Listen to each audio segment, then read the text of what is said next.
human design kind of really puts a unique lens on how we do interact energetically between each other. Now, I've done all those, Myers-Briggs and a couple other things before, personality tests. And I know in my business in corporate that did open up my eyes to how I interacted with other people, especially those introverts versus extroverts. But when I found human design, it kind of really opened up so many more layers. And I know when I coach women around it, as I know you can tell the story too, women are like, wait, that is how I make decisions, but I don't do it that way because XYZ, right? Someone told me not to, or it takes too long in the corporate world and they want an answer straight away, or whatever. And so coming back to the fact that we're talking about energy and sort of finding your business bestie here, or like your corporate bestie, right? The person who kind of like really supports you and everything that you're doing, we wanted to break it down through the human design energy types. As a projector, right? We are here for efficiency. So it's really easy for me to look at the different types and see how they can efficiently work together to not waste energy, to not burn out the sacral while having the same, if not even better results, right? And especially having extra time to take care of yourself, to not be burned out, to spend time with your family, right? Don't we all want more freedom or flexibility? So working efficiently within your type or the types is really how we're moving into the new paradigm. The new paradigm where we're really working on ourselves, where we are efficient here. There's shifts in our business that make sense.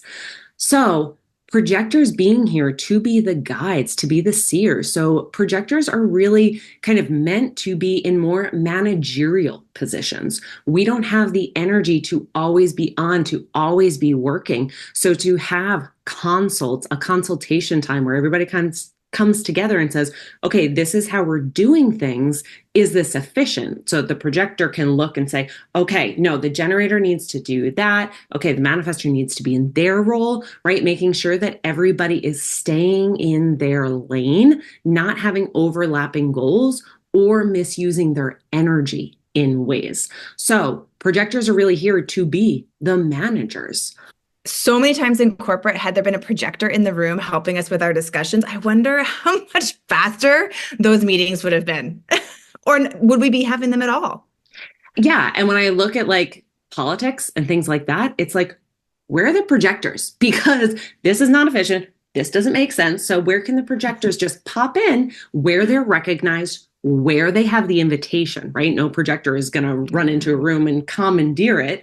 There has to be recognition, right? Everybody needs to recognize the wisdom that this projector holds and how their way of seeing and guiding people to using their energy effectively. Projectors, it's our time to decondition now. So as we move into this new paradigm, we are not sitting in our wounds. We're not consumed by bitterness, so that we can be in our success, know our strengths, and bring these gifts, these ways of guiding people in our own disciplines, I guess you could say, to the world. Being next onto generators, right? Generators are the doers. So it's so important with the generators on your team, in corporate, in your life, that they are doing the things that lights them up, right? There's so many, 35% of the world is generators. There's so many of them. So finding one who loves what they do so that they're not going to burn out and they can do all the things in the way they're kind of like the workhorse, right? They love it and they're just like, I can do this forever. This doesn't feel like work. So making sure that you're giving generators work to do because they need something to respond to, and that it's something that lights them up so that you can keep them doing that work and get the work done with satisfaction that just radiates that positivity throughout the team. And there's manifestors, right? So be mindful that manifestors are non-sacrals. We do not want them to work. You have to understand their rest cycle. But manifestors are the ones to initiate. So making sure that your manifestor is in the position to initiate when it comes, and that they have the space and capacity to back off and rest so that they can come back and have that creative output. I know when I've spoken to manifestors who are in corporate, they find they get really bored if they're kind of given those tasks that just are repeat, and then completely thrive when they're kind of put on the, innovation team where they get to initiate new projects, new ideas, and new things into the company. And So that's really important, yeah, especially in a company or obviously as a manifestor yourself in your own role as CEO is honoring those own cycles for yourself. It is not time for money. So manifestors do get bored. So they are not meant to be paid time for money. Sit at your desk doing nothing to earn this money. That alone is going to burn them out.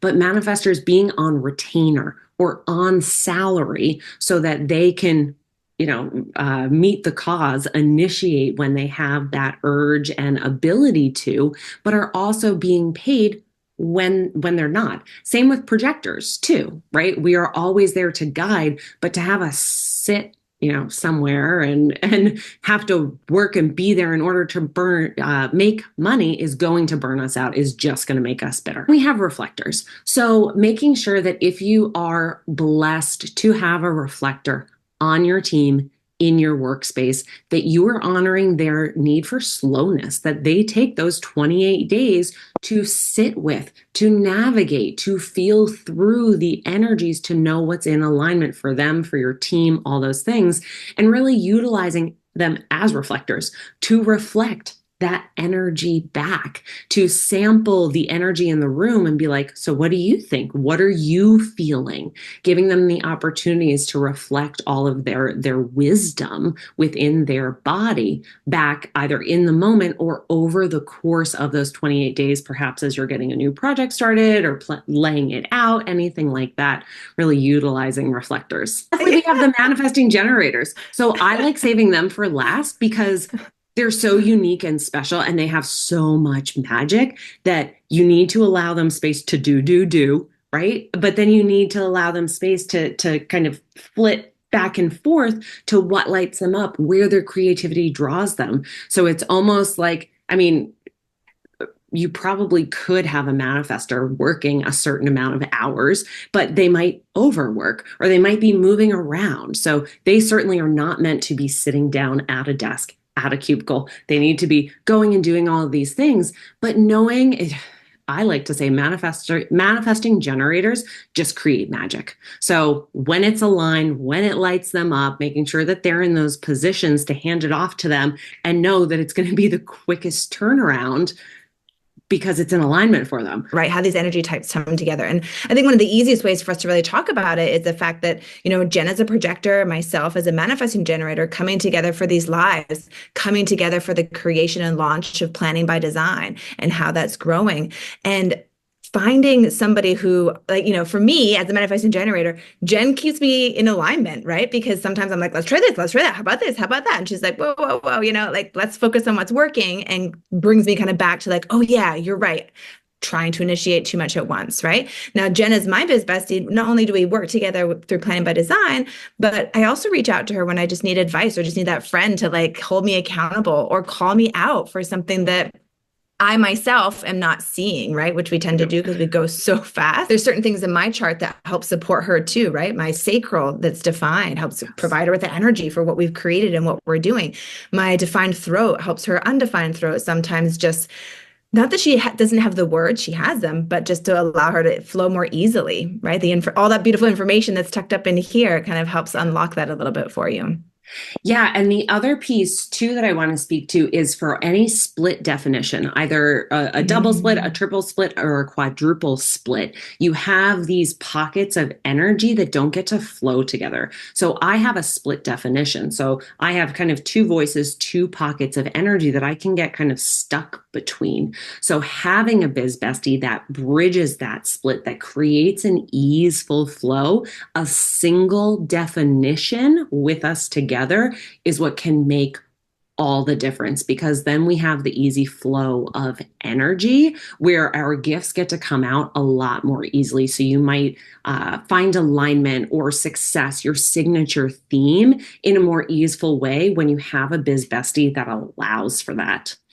And the other thing that I want to speak to is the profiles too, right? I'm a 3-5. I have experienced so many things. I have failed. I can bring my wisdom in those places. Like, no, I know that's not going to work because I tried it. And let me tell you the nightmare that was. Let's not go through that. But then you with your 4 line, that 4-1, you're like, I've researched this. I know this. I'm the 4 line. I'm the opportunist and networker. So I know this person and I know this person, which just brings in aligned invitations. So when you have these harmonious profiles that get to work together and bring their magic that aren't kind of butting heads, there's a lot of magic that can happen within that too.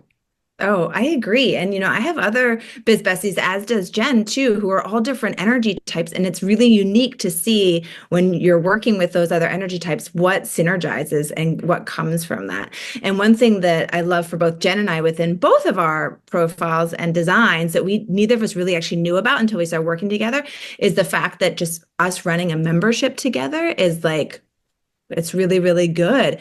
It creates ease and flow for me and for Jen. And the fact that there's the two of us together, it doesn't burn Jen out and she gets to do all the sort of energy efficient things that are things that I don't want to do. And so we match in this beautiful way as well, where it just doesn't feel like you have to lift the ball yourself or whatever you want to call that. And I think that's really important because entrepreneurship or being in a managerial position in an office can be very isolating almost. And so having that person that you can connect with that really supports you in the ways that you're growing is huge.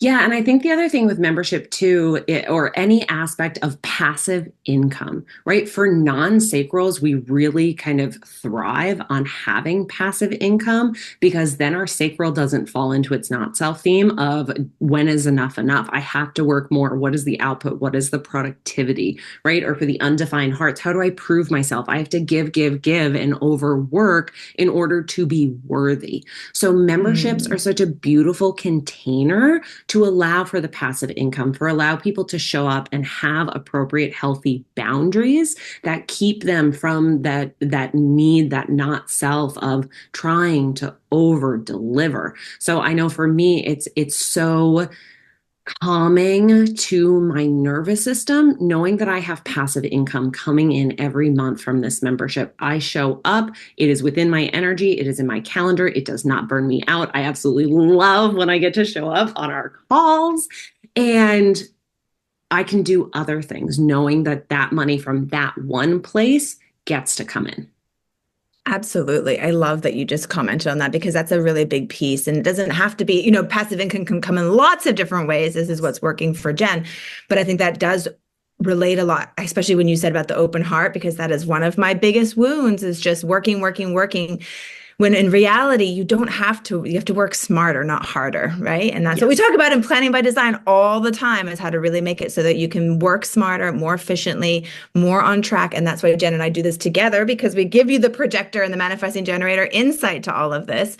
Bridget commented, she said, gosh, you're so lucky. A friend of mine asked me if I wanted her advice the other day. And my response was like, not really, but speak. And this is where are you open and ready to receive that feedback, right? Is that person, maybe they're a projector and they're butting in. And so they're not really invited, right? They're kind of inviting themselves into a forced invitation. And therefore, maybe the information is not going to land well. So this is where it's so important to know, right, with your relationship with your friends is like, when is the right time to breach this and how will they take it? And is now the right time?